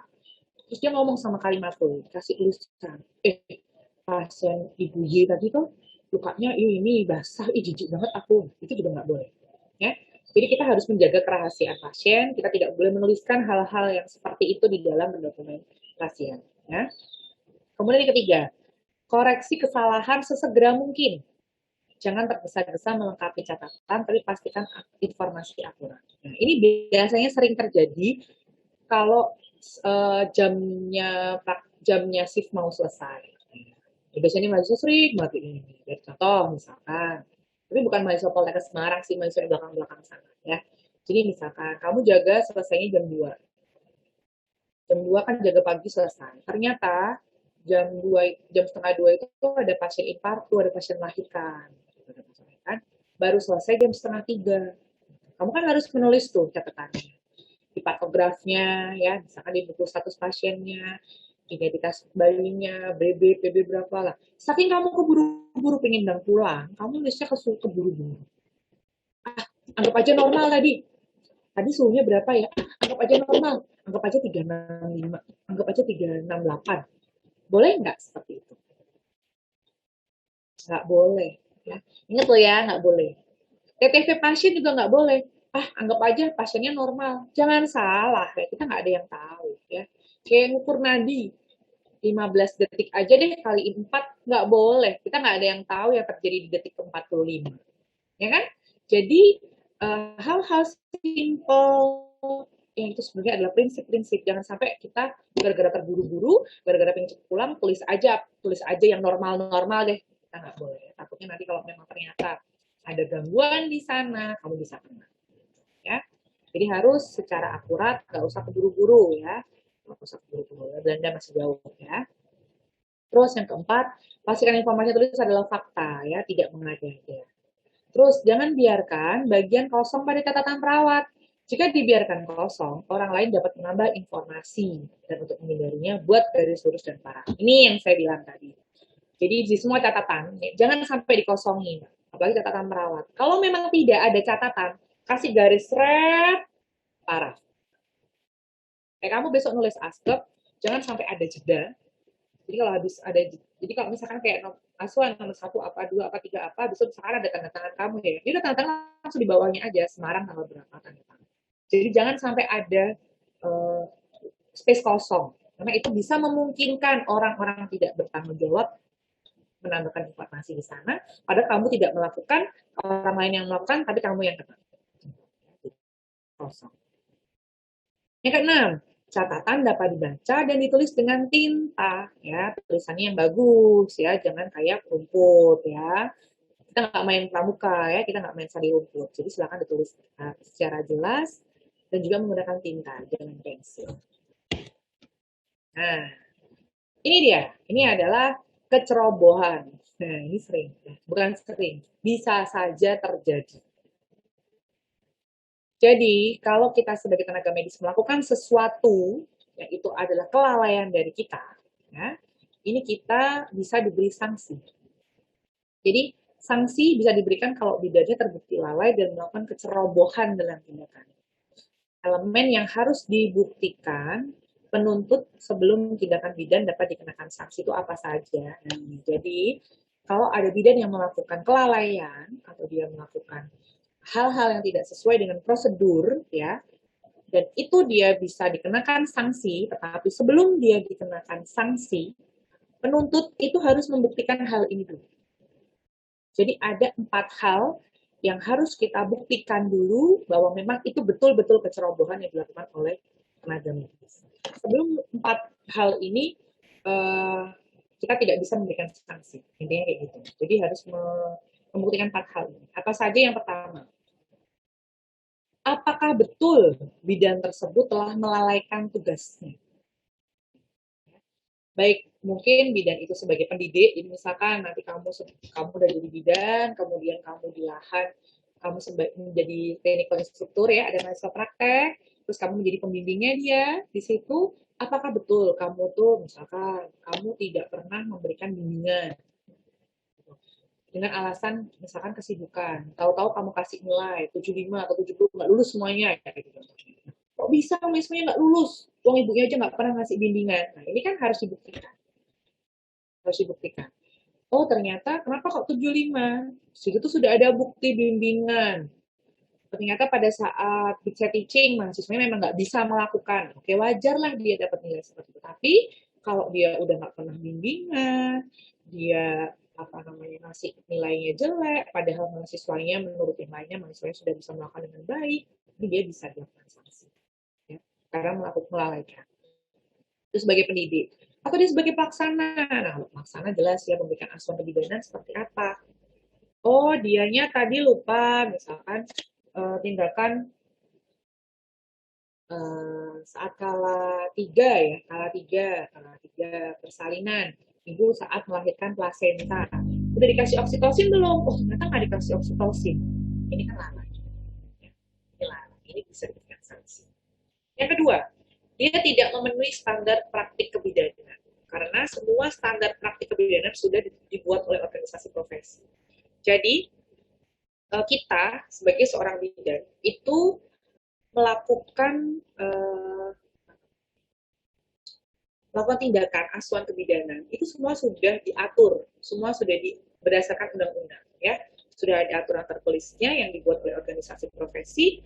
Untuk apa? Untuk sebagai kita perlindungan kita juga, dan juga sebagai arahan kita untuk melakukan tindakan. Sesuai nggak dia sama standar? Kalau tidak sesuai, ya dia bisa kena sanksi. Tapi kalau sudah sesuai, terlindungi oleh organisasi profesi, kita bisa selamat. Tapi kalau tidak dilakukan sesuai dengan standar, ya mohon maaf. Ya, yang ketiga, adanya hubungan sebab akibat terjadinya cedera. Jadi kalau misalkan dia dalam menjalankan tindakan yang bisa menyebabkan kerusakan pada sistem tubuh, dia bisa kena. Ini misalkan bisa menyebabkan kecacatan, gitu ya. Pada pasien, dia ceroboh, pasiennya misalkan pasiennya lemes banget gitu ya, pasiennya lemes banget, harusnya dia dibawanya pakai berangkat atau pakai roda, pasien suruh jalan, jatuh dia. Ternyata setelah karena jatuh, pasiennya bisa menyebabkan maksudnya nggak sadar atau gimana, itu bisa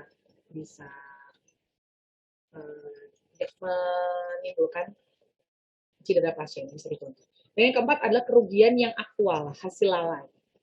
Hasil lalai di sini dalam menghilangkan peran mengakibatkan kerugian pada pasien karena kecerobohan. Ini hampir mirip ya. Kalau tadi ada sebab akibat dia bikin cedera, kalau yang ini bisa kerugian kelalaian pasiennya. Kelalaian tenaga medis yang menyebabkan kecerobohan tenaga medis menyebabkan pasiennya itu mengalami kerugian. Itu juga bisa dikenai sanksi. Ini adalah hal yang harus dibuktikan.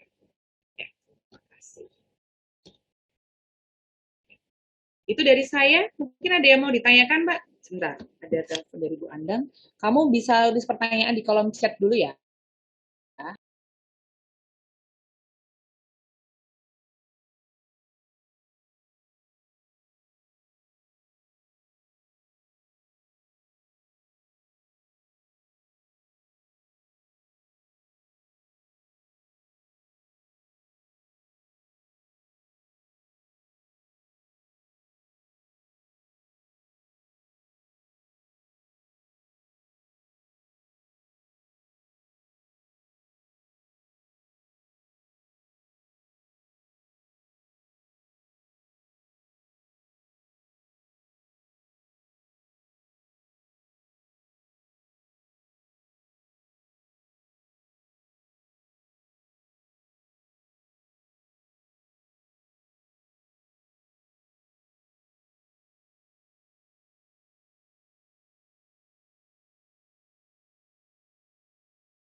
Ya.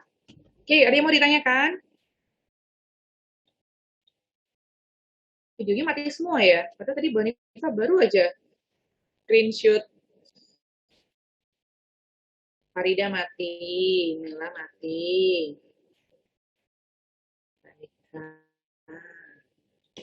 Tadi yang saya cuma lihat tembok. Ada yang mau ditanyakan? Silahkan.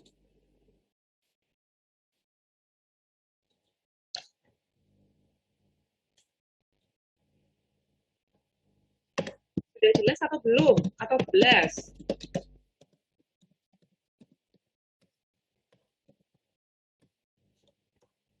Gimana coba?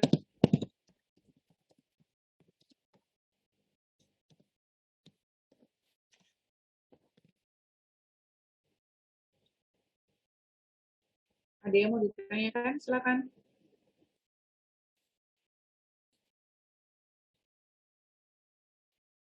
Kalau nggak ada yang bertanya, boleh saya bertanya loh. Saya yang bertanya, ini paham nggak ya yang saya sampaikan ya? 10%, 10% gitu nyantol nggak?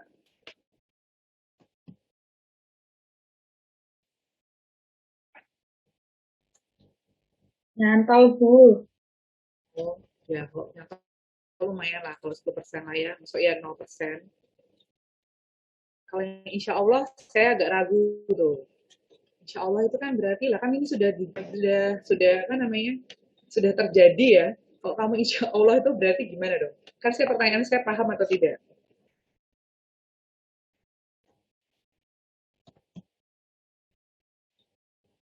Ada yang mau ditanyakan?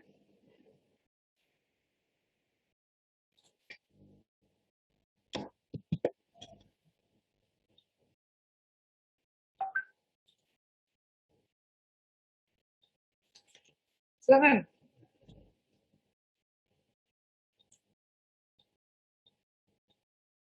Tadi mau bertanya? Oh, apa namanya, pertemuan pertama nggak ada tugas, jadi santai aja, nggak usah tanya, nggak apa-apa, nggak gitu loh ya. Sama pertemuan pertama emang nggak ada tugas, tugasnya nanti selanjutnya. Kalau nggak ada yang bertanya, berarti Mbak Diva yang bertanya ya. Oke, kalau Mbak Diva yang bertanya, saya minta semuanya sekarang audionya dihidupkan dulu.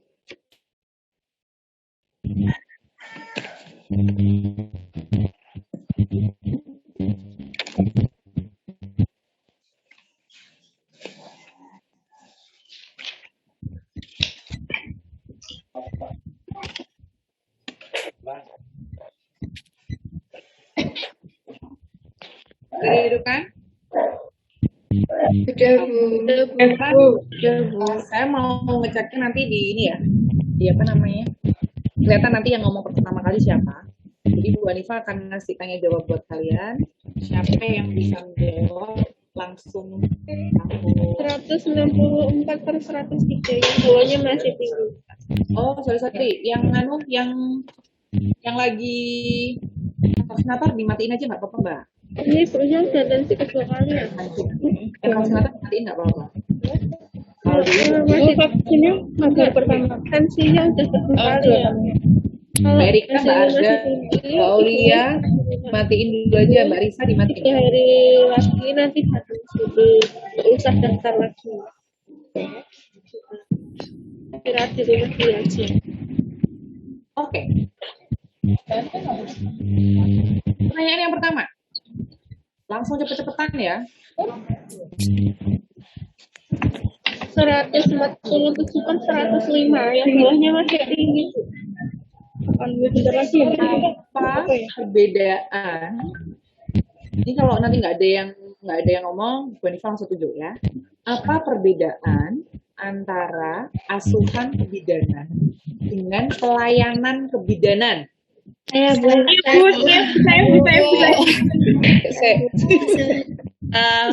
Oh, gini aja. Oh, suara cepet banget ya. Ini aja, ngasih reaction ya. Reaction itu loh. Ke bawah itu loh. Raise hand gitu ya. Oke, ulangi. Nah, kalau saya udah bilang, ya baru oke. Risa. Silakan Mbak Risa jawabannya. Mbak Risa. Rista atau Rista, Bu? Perbedaan. Saya nggak denger ya? Iya, Bu.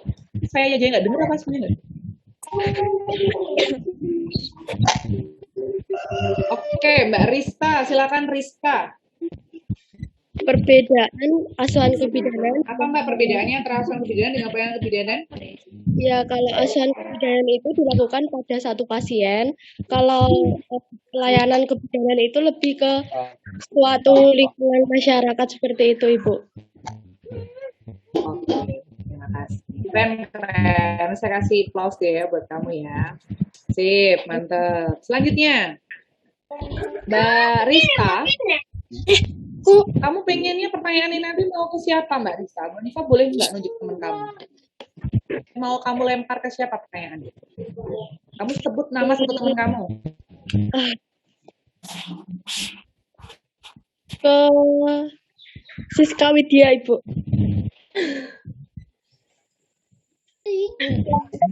Siapa? Siska Widya. Siska Widya. Siska Widya. Ya, siap-siap ya. Ibu. Mbak Siska Widya. Saya mau tanya nih. Sepengetahuan kamu aja. Dokumentasi kebidanan itu apa ya, Mbak? Dokumentasi kebidanan untuk meringkas semua asuhan kebidanan Ibu menjadi satu setelah adanya pemeriksaan. Seperti itu, Bu. Setelah maupun sebelum adanya pemeriksaan. Ringkas. Semua data yang diperlukan untuk pasien sebelum maupun setelah pemeriksaan. Seperti itu, Bu. Meringkas semua data yang sebelum dan setelah pemeriksaan kepada pasien. Iya. Oke, ada yang lainnya mungkin mau melengkapi yang sudah saya sampaikan tadi. Jadi kan sebelumnya Mbak Amelia kasih reaction toh, jangan bu gitu. Yo wes, Amelia ya. Oke, Bu. Yo Mbak Amelia silakan. Tadi kan Amelia udah ya. Saya jangan ya Amelia. Ada ganti. Langsung ngapain aja. Ragestian. Silakan Mbak Ragestian. Dokumentasi kebidanan itu pencatatan atau pelaporan yang dilakukan oleh bidan sebagai bukti proses pelaksanaan asuhan kebidanan atau pelayanan kebidanan untuk kepentingan klien, bidan, dan tim kesehatan. Luar biasa. Keren. Ini berarti kamu nyatet berarti ya. Sip. Bagus, nggak apa-apa. Memang ada beberapa orang yang memang meskipun nanti dapat PPT, itu memang lebih mantap kalau nulis dulu. Tapi ada juga yang lebih mantap kalau lihat langsung. Jadi itu cara belajar masing-masing ya, nggak masalah. Oke, terima kasih Mbak Ragestian. Selanjutnya, saya mau kasih pertanyaan lagi. Lempar apa? Nggak usah lempar ya, kasihan lempar nanti wakit nanti ya. Oke, Mbak Nifa ada pertanyaan lagi nih.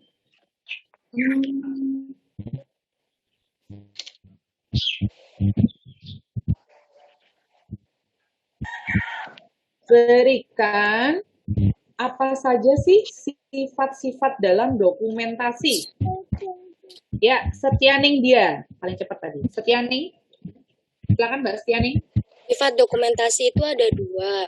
Yang pertama itu ada tertutup. Tertutup itu apa Mbak?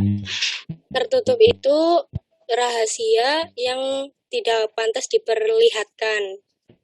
Lalu yang kedua itu ada terbuka. Contohnya biasanya. Bu Nifa butuh tertutupnya aja. Oke, terima kasih Mbak Stiani. Yang bisa jawab terbuka siapa? Saya, Bu. Oke, Salma. Silakan Mbak Salma. Sifat dokumentasi itu ada dua. Yang pertama tertutup dan yang kedua terbuka. Terbuka yaitu berinteraksi dengan lingkungan yang menerima dan menghimpun informasi. Ya, jadi yang terbuka itu yang kita boleh men-share ke orang lain ya. Oke, sip, bagus. Sekarang selanjutnya, tujuan dari dokumentasi.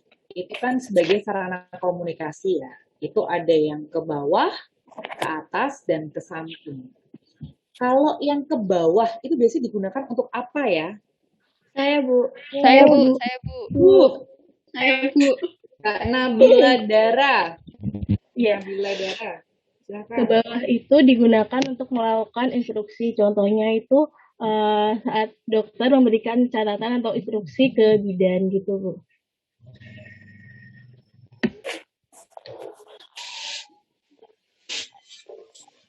Oke, sip. Terima kasih. Pertanyaan yang kedua. Ini reaksinya jangan tangan lagi ya. Soalnya udah muncul semua tangannya. Reaksinya kasih love ya, tanda love ya. Oke, yang kedua. Tadi kan udah yang ke bawah nih. Terus sebentar, Fitri Aulia, mana Fitri Aulia? Kamu kamu jawab apa? Oh, saya belum kok.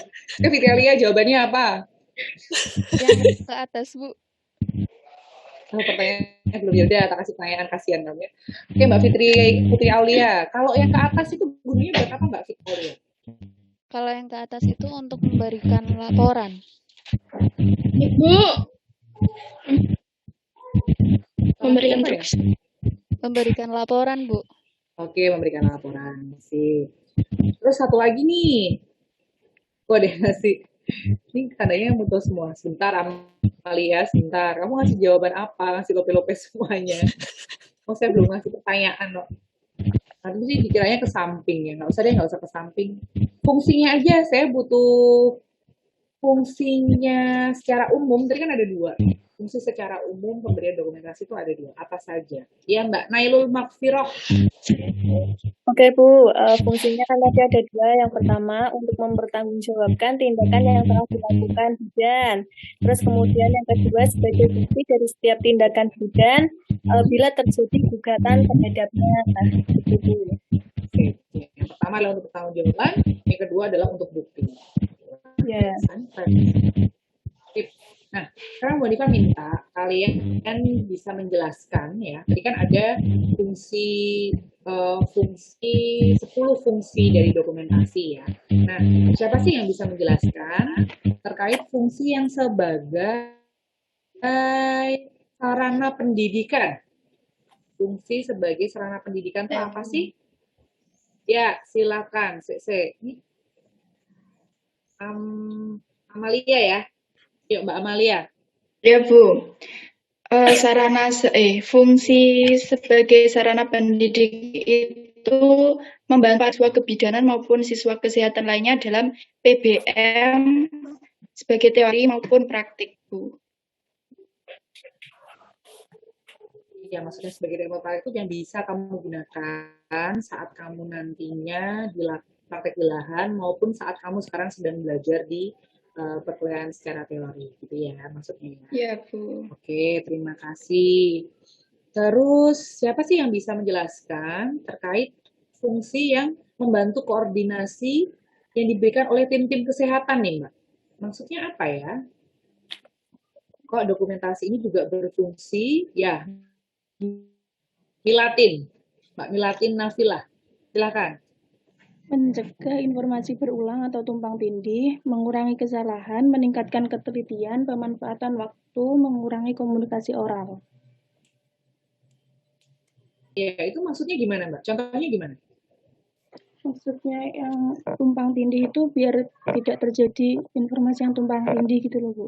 Kalau dicatatkan berarti apa ya, udah pasti gitu. Jadi dari satu orang ke orang lain itu tetap sama gitu.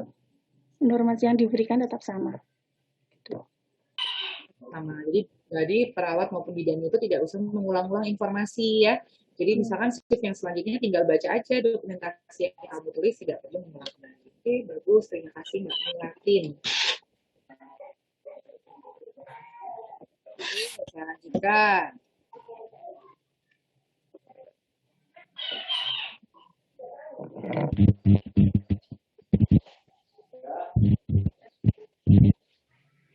Sekarang saya mau bahas tentang prinsip dokumentasi. Dokumentasi kan ada 5, ya, ada 5.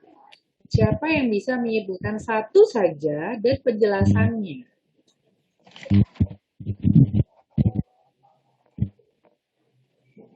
Saya, Bu. Belum deh. Putri Dias, silakan Mbak Putri Dias. Salah satu itu prinsipnya lengkap. Lengkap itu jadi mencatat semua pelayanan kesehatan yang diberikan, terus catatan kebidanan itu terdiri dari semua tahap proses kebidanan, terus mencatat tanggapan bidan, terus mencatat tanggapan pasien, kemudian mencatat alasan pasien dirawat, kemudian mencatat kunjungan dokter. Lengkap ya, lengkap itu kita mencatat semua tahapan, baik respon dari pasien, respon dari antar tenaga medis, maupun mungkin instruksi dari dokter dan juga kunjungan dokter. Oke, terima kasih. Sekarang, selanjutnya, kalau teliti, itu maksudnya gimana ya prinsip teliti ya? Yang lagi, oh Dinda Adelia. Silakan Mbak Dinda. Iya. Teliti maksudnya gimana Mbak? Maksudnya mendokumentasikan dasar prinsip teliti itu mencatat setiap ada perubahan rencana kebidanan, mencatat pelayanan kesehatan, kemudian mencatat pada lembar atau bagan yang telah ditentukan, kemudian mencantumkan tanda tangan atau paraf bidan. Selanjutnya, setiap kesalahan dikoreksi dengan baik, dan catatan hasil pemeriksaan data kesesuaian dengan hasil laboratorium atau instruksi dokter. Sudah paham terkait itu Mbak? Terkait teliti Mbak? Sudah paham? Mbak Dinda? Sebentar, putus-putus, Bu. Mbak Dinda sudah paham terkait prinsip teliti? Dinda, sudah paham terkait prinsip teliti? Tidak ada suaranya ya, Bu ya? Sebentar. Oke.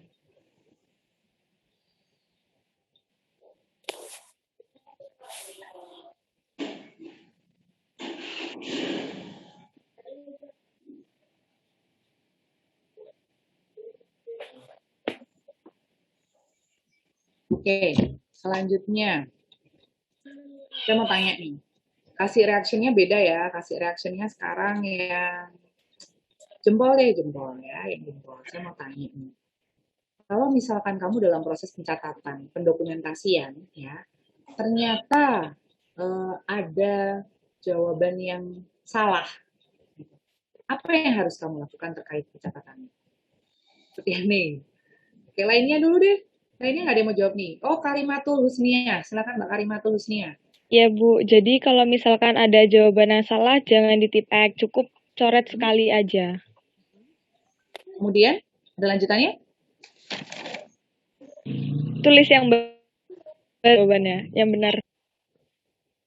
Dicoret sekali, tulis yang baru. Kemudian ada lagi? Paraf. Kasih paraf, Bu. Itu ya, jangan lupa. Jadi harus kasih paraf di bagian atasnya. Kalau enggak sama aja ya. Terus selain itu, tata cara penulisan dokumentasi, mungkin ada yang bisa menyampaikan selain tadi kalau misalkan tidak boleh ditipek. Terus apa lagi ya? Terkait penulisan dokumentasi.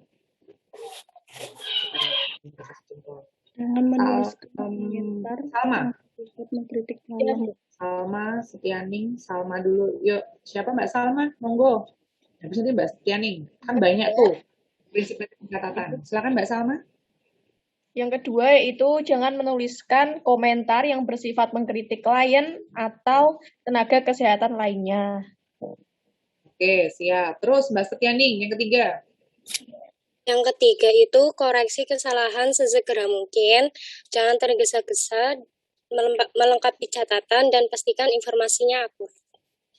Terus apa lagi Mbak Miliatin?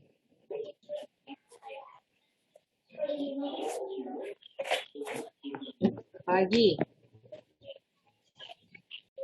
Nggak usah harus urut sesuai dengan tadi PP saya, nggak usah, nggak apa-apa. So, kamu udah menangkap, oh tadi tuh ini nih prinsipnya, kira-kira tuh ini, gitu nggak apa-apa.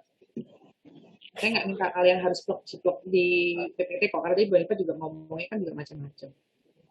Lihatin? Atau Nailul dulu, Mbak Nailul Malfiroh, silakan. Oke, baik Bu. Itu harus menuliskan menggunakan tinta yang jelas Bu, nggak boleh menggunakan pensil gitu. Yes. Kenapa ya nggak boleh pakai pensil ya?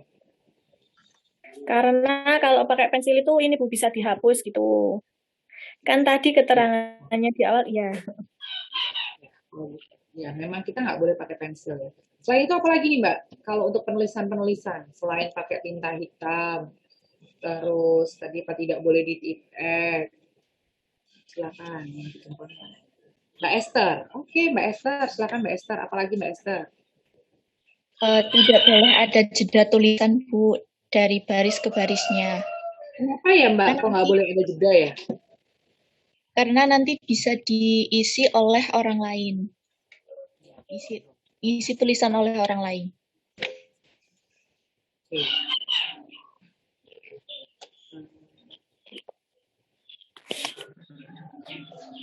Nah, oke, yang terakhir nih. Tadi kan ada beberapa hal yang memang harus dibuktikan ya kalau misalkan seorang bidan melakukan kecerobohan dalam proses pemberian asuhan kebidanan nih. Ada 4 hal yang harus kita buktikan. Saya disebutkan satu persatu. Yuk, siapa yang berani? Silakan. Saya, Bu. Risa ya? Yuk, Mbak Risa. Ada Risa, ada Nairul, ada Mira. Risa dulu yuk.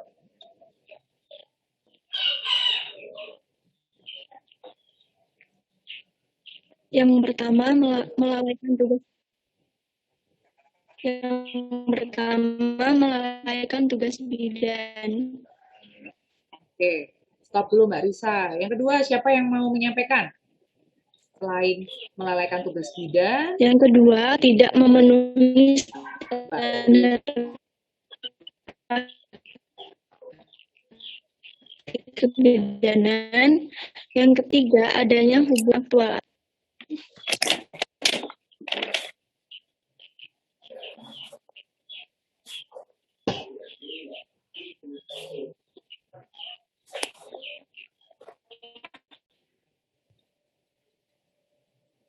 Ini sinyal saya apa sinyal sana ya? Halo? Sinyal sana, Bu. Bonifa, saya jelas belum? Gimana? Sinyal saya ya kayaknya? Sinyalnya Reisa. Sinyalnya Reisa. Sinyalnya sana, Bu. Oh ya, sudah. Ya, tadi adalah yang keempat tadi ya. Jadi, kenapa kalau kita yang harus kita sampaikan, yang harus kita perhatikan, kalau misalkan ada kecerobohan yang dilakukan oleh bidan, adalah apakah dia melalaikan tugasnya, apakah dia tidak sesuai dengan standar praktik, apakah ada hubungan sebab akibat tuh yang menyebabkan terjadinya cedera, dan juga apakah ada kerugian yang aktual ya karena hasil dari lalainya. Ya, itulah tadi yang bisa saya sampaikan untuk hari ini. Mohon maaf mungkin nggak sampai jam 10.30 ya, nggak apa-apa, bisa kalian buat istirahat dulu. Nanti kuliah selanjutnya jam berapa? 10.30. 10.30 udah kuliah lagi, udah nggak apa-apa. Jadi terima kasih atas perhatiannya. Kalau misalkan memang ada pertanyaan-pertanyaan atau kalian, saya dapat informasi terbaru nih terkait dokumentasi kebidanan, saya mau sharing sama semua tanya-tanya, silakan ya, boleh langsung WA Bu Hanifa. Kemarin si Pennya juga sudah WA Bu Hanifa, bisa minta nomornya Bu Hanifa kasih Pen. Dan tadi